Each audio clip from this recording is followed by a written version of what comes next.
এই পার্কটা নাকি ওখানকার লোকেরাই বলে, মানে সবার লোকমুখে শোনা আমার, যে লোকমুখে যেটা শোনা আমি সেটাই তোমাদের কাছে বলছি।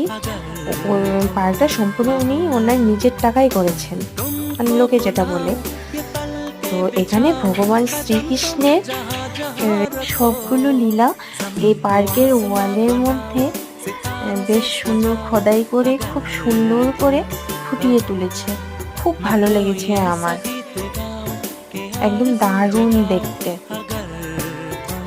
তারপরে এখানে জিরাফ রয়েছে, লায়ন রয়েছে, শিম্পাঞ্জি রয়েছে, ডাইনোসর রয়েছে, আরো অনেক কিছু। বিশেষ করে ছোট বাচ্চাদের জন্য তো একদম দারুণ পারফেক্ট জায়গা। তো অনেক কিছু খেলার জিনিসও রয়েছে কিন্তু, যেমন ধরো স্লিপার, তারপর দোলনা, রোলার। আমার মেয়ে তো পার্কে গিয়ে কি